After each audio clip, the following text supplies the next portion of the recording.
السلام عليكم ورحمة الله وبركاته. إن الحمد لله نحمده ونستعينه ونستغفره ونعوذ بالله من شرور أنفسنا ومن سيئات أعمالنا من يهده الله فلا مضل له ومن يضلل فلا هادي له أشهد أن لا إله إلا الله وحده لا شريك له أشهد أن محمدا عبده ورسوله. أعوذ بالله من الشيطان الرجيم. بسم الله الرحمن الرحيم. ربي اشرح لي صدري ويسر لي أمري واحلل عقدة من لساني يفقهوا قولي. ربي زدني علما. குர்ஆன் வாழ்வியல் மாற்றம் வகுப்பு 20. நம்ம சென்ற வகுப்பில் என்ன பார்த்தோம் அப்படின்னா, ஃபித்ரத்து படைப்பாளனை ஏற்றுக்கொள்ளக்கூடிய பண்புகளை தான் ஒவ்வொரு குழந்தையும் பிறக்கப்படுது அப்படிங்கிற விஷயத்தை பற்றி நம்ம பார்த்தோம். இப்போ அல்லாஹ்வை நம்ம தக்குவா அடைவதற்கு, இரையச்சம் ஆவதற்கு, முத்தக்கீனா ஆகுவதற்கு நம்ம அல்லாஹுடைய பண்பை நம்ம தெரிஞ்சுக்கணும். இப்போ அதில் ரஜாக் அப்படிங்கிறத நம்ம அந்த பண்பை நம்ம பார்க்கலாம். ரஜாக் அப்படின்னா பயனுள்ளதை வழங்குபவன், தேவையானவற்றை தருபவன், உணவு, உயிரியல், இறையியல், உளவியல் அப்படின்னு சொல்லிட்டு தேவையான அனைத்தையும் தரக்கூடியவன் அப்படின்னு அர்த்தம். இப்போ உதாரணத்துக்கு ஒரு குழந்தை தன்னுடைய தாயின் பார்வையில் இருக்கும்போது பாதுகாப்பாக இருக்கும். ஆனால் அந்த தாயின் பார்வையிலிருந்து விலகும்போது தனக்குத்தானே அது என்ன செஞ்சிடும் அப்படின்னா தீங்கிழிச்சு கொள்ளும். குழந்தை அந்த தாயின் பார்வையிலிருந்து விலகிறத நம்ம சுதந்திரம்னு நம்ம சொல்ல மாட்டோம். சுதந்திரமாக போய் அது ஜாலியாக இருக்குது அப்படிங்கிற மாதிரி நம்ம சொல்ல மாட்டோம். அது விலகிருச்சு அப்படின்னா என்ன செய்யும், ஏதாவது சாக்கடையில் போய் விழுந்துடும், தண்ணிக்கு போயிடும், எதையாவது ஒரு நெருப்பை தொற்றும், இந்த மாதிரி ஒரு விஷயங்கள் அது செய்ய ஆரம்பிச்சிடும். அப்போ இது அது தனக்குத்தானே அது தீங்கிழித்து கொள்ளக்கூடியதாக இருக்குது. அப்போ இது நம்ம என்ன சொல்லுவோம் அப்படின்னா, அது பாதுகாப்பு வளையத்திலிருந்து நம்ம வெளியேறிச்சுன்னு தான் நம்ம சொல்லுவோம். அதுபோல் தான் நம்ம இறைவனோட தொடர்பில் இருக்கும்போது நம்ம பாதுகாப்பாக இருப்போம். அந்த தொடர்பை விட்டு நம்ம வெளியேறிட்டோம் அப்படின்னா அதை பாவமான காரியங்களில் ஈடுபட்டு அது நமக்கு நாமே தீங்கிழைத்து கொள்கிறோம் அப்படின்னு சொல்லி சொல்கிறாங்க. இது இறைவனுக்கும் நமக்கான உறவாக இருக்குது. இப்போ ரஜாக்னா கொடுக்கக்கூடியவன் அப்படிங்கும்போது இப்போ இதில் 4 பேர் இருக்குது. இதில் சிறிய வித்தியாசம் இருக்குது. இப்போ ராஜாக் அப்படின்னா தேவையானதை தருபவன், ரஜாக் அப்படின்னா தொடர்ந்து இடைவெளி இல்லாமல் தரக்கூடியவன். அப்துல் வஹாப்னா வஹாப்னா கொடைவல்லல், தேவையற்றதையும் கொடுப்பவன், அளவில்லாமல் தேவையில்லாத விஷயங்களையும் கொடுக்கக்கூடியவனாக இருக்கிறது அப்துல் வஹாப். லத்தீப் அப்படின்னா நுட்பமானவன், மென்மையானவன், நுட்பமானதை கொடுக்கக்கூடியவன். இப்போ இது இப்போ எல்லாமே அது எல்லாமே என்ன, அல்லாஹு தான் நம்மளுக்கு கொடுக்கக்கூடியவனாக இருக்கிறான். ரஜாக்கு ராஜிக்காகவும் இருக்கிறான், ரஜாக்காகவும் இருக்கிறான், வஹாபாகவும் இருக்கிறான், லத்தீஃபாகவும் இருக்கிறான். அப்போ இந்த அனைத்து பண்புகளையும் நம்ம உணரணும். இதை அல்லாஹு தான் நம்மளுக்கு இந்த செல்வங்களை கொடுத்துருக்கான். இப்போ நம்மளுக்கு செல்வத்தை கம்மியாக கொடுத்துருக்கான். இந்த நம்ம உறவினர்களுக்காக இருந்தாலும் சரி, பக்கத்து வீடாக இருந்தாலும் சரி, இவங்க எப்படி வசதியாக வாழ்கிறாங்க, இவங்க எப்படி செல்வமாக இருக்கிறா, வசதி வாய்ப்போடு இருக்கிறாங்க அப்படின்னு சொல்லிட்டு அடுத்தவர்களை பார்த்து நம்ம பொறாமை கொள்ளக்கூடாது. அப்போ இந்த மனிதன் இந்த புரிதல் இல்லாமல் மற்றவர்களை பார்த்து நம்ம பொறாமை கொள்ளக்கூடியவர்களாக இருக்கிறாங்க. அப்போ இது அனைத்துமே அல்லாஹ் தான் கொடுக்குறான் அப்படின்னு சொல்லிட்டா இந்த பொறாமைத்தன்மை நம்மளுக்கு வராது. 43-32 வசனத்தில் இவர்கள் உம்முடைய இறைவனின் தூதுவத்துவ அருளை பங்கு போடுகிறார்களா, நாம் தாம் உலக வாழ்வில் அவர்களுக்கிடையே அவர்களுடைய உணவை பங்கிட்டுள்ளோம். அவர்களில் சிலரை பணியாளர்களாக வைத்து கொள்வதற்காக அவர்களில் சிலரை விட பதவிகளில் மேலாக உயர்த்தியுள்ளோம். உம்முடைய இறைவனின் அருளாகிறது அவர்கள் சேகரித்து வைப்பவற்றை விட மிகச் சிறந்ததாகும். இதில் அல்லாஹ் சொல்கிறான், இறைவனின் அருளை நீங்கள் பங்கு போடுறாங்களா, நாம தான் உலக வாழ்வில் அவங்களுக்கு இடையே அவங்களுக்கு நம்ம உணவை பங்கிட்டு தர்றோம். அல்லாஹ் தான் உணவை நம்ம எல்லாத்துக்குமே நம்ம பங்கிட்டு தரோம்னு அல்லாஹ் சொல்கிறான். அப்போ நம்ம அவங்களுக்கு கொடுத்த செல்வங்கள்லேருந்து நம்ம பொறாமப்படக்கூடாது. பொறாமப்படுறது இப்போ நம்ம விசை எங்கிருந்து வர்றதுன்னு பார்க்கணும். அப்போ இது அல்லாட்ட இருந்து தான் வருது அப்படின்னா நம்ம பொறாமப்பட்டோம் அப்படின்னா நம்ம அல்லாஹ் மேலே கோவப்படுற மாதிரி. அப்போ அல்லாஹ் தான் நம்மளுக்கு ரிஜுக்கு கொடுத்துருக்கான். அப்போ அதிகமாக கொடுக்குறதா இருந்தாலும் குறைவாக கொடுத்துறதுனால இது அல்லாஹ் தான் நம்மளுக்கு கொடுத்துருக்கான் அப்படின்னு சொல்லிட்டு நம்ம உணரணும். இப்போ அல்லாஹ் மேலே நம்ம கோவப்படுறது எப்படி இருக்குதுன்னா, இப்போ இப்போ ஒருத்தர் மேலே கல்லை தூக்கி எறிகிறார் அப்படின்னா அந்த எரிஞ்சவர் மேலே கோவப்படுமா, அந்த கல் மேலே நம்ம கோவப்படுவோமா? எரிஞ்சவர் யாரோ அவங்க மேலே தான் நம்ம கோவப்படும். அப்போ நம்மளுக்கு ரிஜுக்க கொடுக்கவன், மற்றவர்களுக்கும் ரிஜுக்க கொடுக்கக்கூடியவன், அதிகமாக கொடுக்கக்கூடியவன் எல்லாமே அல்லாஹ் தான் கொடுக்குறான். அப்போ நம்ம பொறாமப்பட்டால் அல்லாஹின் மீது நம்ம கோவப்படுற மாதிரி ஆயிடுது. அப்போ இந்த அனைத்து செல்வங்களையுமே அல்லாஹ் தான் நம்மளுக்கு தந்திருக்கான் அப்படின்னு சொல்லிட்டு நம்ம நினச்சோம் அப்படின்னா இந்த பொறாமைத்தன்மை நம்மளுக்கு வராது. இப்போ யூனுஸ் நபியை பற்றி நம்மளுக்கு அந்த வரலாறு தெரியும். நபியை பார்த்து அல்லாஹ் சொல்கிறான், யூனுஸ் மீனுடையவரை போல் நீங்கள் ஆயிராதீங்க அப்படின்னு சொல்லிட்டு சொல்கிறான்.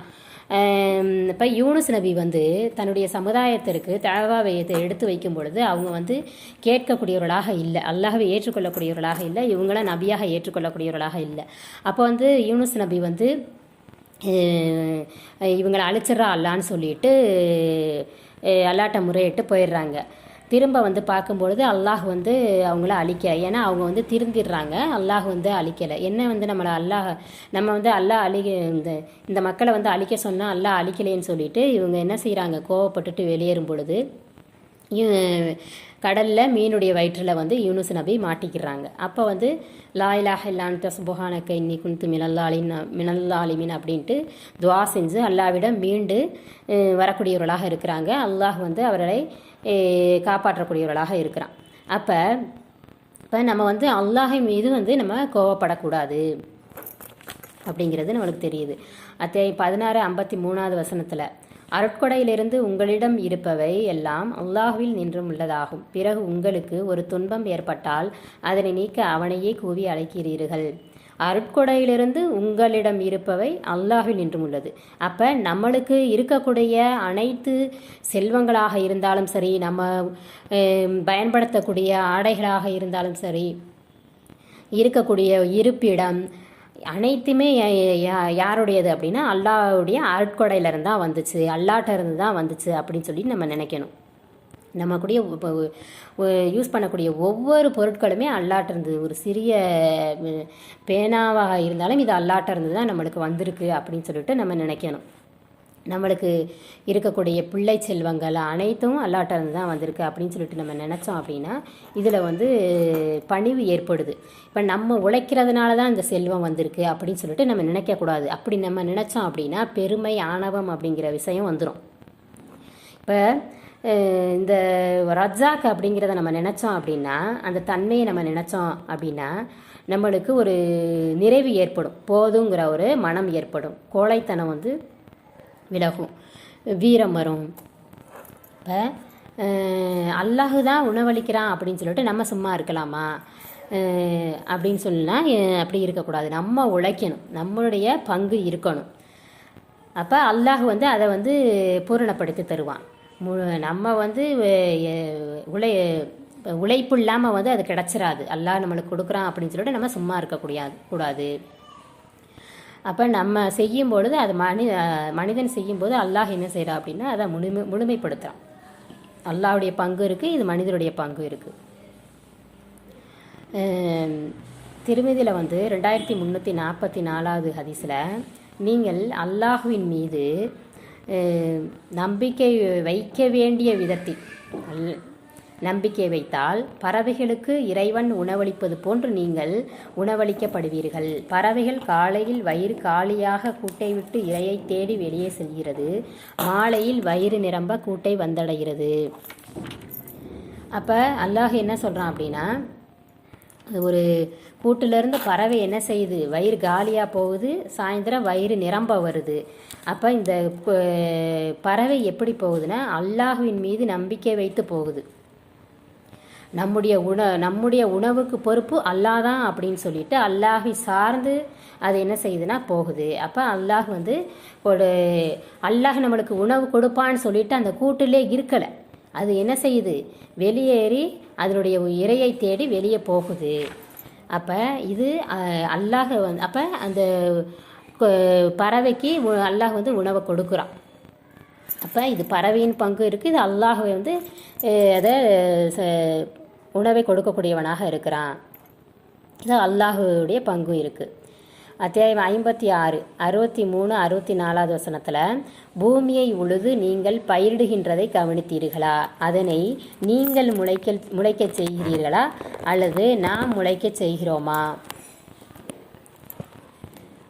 பூமியை உழுது நீங்கள் பயிரிடுகின்றதைன்னு அல்லாஹ் சொல்கிறான். நீங்கள் பயிரிடுங்கிறது போது அப்போ நம்ம உழைக்கணும், நம்ம பூமியில் உழுது விவசாயம் செஞ்சதை நீங்கள் கவனிச்சிங்களான்னு சொல்லி அல்லாஹ் கேட்குறான். அப்போ நம்மளுடைய உழைப்பு இருக்கணும். அதுக்கு அடுத்த வசனத்தில், அதனை நீங்கள் முளைக்க செய்கிறீர்களா அல்லது நாம் முளைக்க செய்கிறோமா? அல்லாஹு தான் அதை முளைக்க செய்கிறான். நம்ம பயிரிடுறோம், அல்லாஹ் முளைக்க செய்கிறான். அப்போ நம்மளுடைய உழைப்பு இருக்குது, மனிதர்களுடைய உழைப்பு இருக்குது. அல்லாஹ் அதை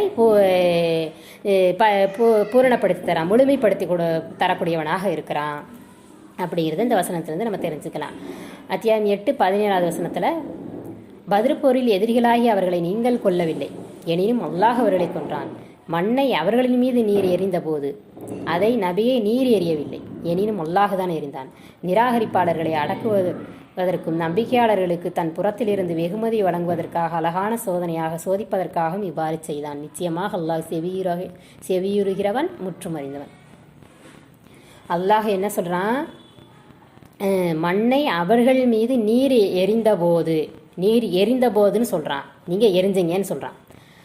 அதுக்கப்புறம் என்ன சொல்கிறான்? நபியே நீர் எரியவில்லை அப்படின்னு சொல்கிறான். அப்போ இதில் என்ன தெரியுது அப்படின்னா, நபி இப்போ மண்ணை எடுத்து அந்த குறைசியர்கள் மீது தூக்கி போடும் பொழுது, அது நம்ம ஒரு சாதாரண மனிதர் தூக்கி படும் பொழுது அது ஒருத்தர் மேலே தான், ஒரு சிலர் மேலே தான் அது படும். ஆனால் இது அங்கே உள்ள எல்லார் மேலேயும் அது பட்டிருக்கும் போது இது அல்லாஹ் எறிந்தது. இது இப்போ இந்த நபியை நீர் இப்போ அல்லாஹு தான், அல்லாஹுடைய ஏற்பாடு தான் இதில் இருக்குது. அல்லாஹ் தான் எரிய சொல்கிறான். அப்போ சாதாரணமாக அவங்க மீது அல்லாஹுவா மண்ணை விட்டு எரிந்து அதை அவங்கள துன்புறுத்தியிருக்கலாம். ஆனால் இதில் மனிதருடைய பங்கு இருக்கணுங்கிறதுக்காக வேண்டி நீர் நபியும் எரிகிறாங்க. அப்போ இது அனைவரின் மீதும் அந்த மண் படக்கூடியதாக இருக்குது. அப்போ இது அல்லாஹ் அதை செய்கிறான் அப்படிங்கிறது இந்த வசனத்திலேருந்து நம்ம தெரிஞ்சுக்கலாம்.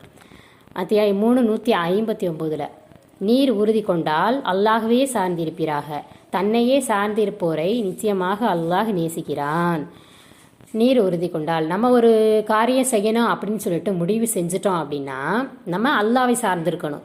இப்போ முடிவு செஞ்சுட்டா ஒரு வேலையை நம்ம செய்யணும் அப்படின்னா அதுக்குரிய முழு முயற்சியையும் நம்ம அதில் போடணும். நம்ம முயற்சி செய்யணும், உழைக்கணும். அந்த வேலைக்காக வேண்டி என்னென்ன தேவையோ அனைத்து விஷயங்களையும் நம்ம செஞ்சுட்டு இதை அல்லாஹ் தான் நம்மளுக்கு நிறைவேற்றி தருவான்னு அல்லாஹ்ட்ட நம்ம ஒப்படைச்சிடணும். அல்லாஹ் நம்ம சார்ந்திருக்கணும். இப்போ நம்ம உழைக்கிறோம், நம்மனால அது முடியும் அப்படின்னு சொல்லி நம்ம நினச்சிடக்கூடாது. அல்லாஹ் தான் நிறைவேற்றி தருவான் அப்படின்னு சொல்லிட்டு அல்லாஹ்வை நம்ம சார்ந்து இருக்கக்கூடியவர்களாக நம்ம இருந்தோம் அப்படின்னா நிச்சயமாக அல்லாஹ் நம்மை நேசிக்கக்கூடியவனாக அல்லாஹ் இருக்கிறான். இவ்வாறு நம்ம ஒவ்வொரு அல்லாஹுடைய பண்புகளையும் நம்ம அறிந்து கொண்டு நம்ம முத்தக்கீனாக ஆகுவதற்கு அல்லாஹ் அருள் செய்வானாக. ஆஹிர் தஅவானா அனில் ஹம்துலில்லாஹி ரப்பில் ஆலமீன். அஸ்ஸலாமு அலைக்கும் வரஹ்மத்துல்லாஹி வபரகாத்துஹு.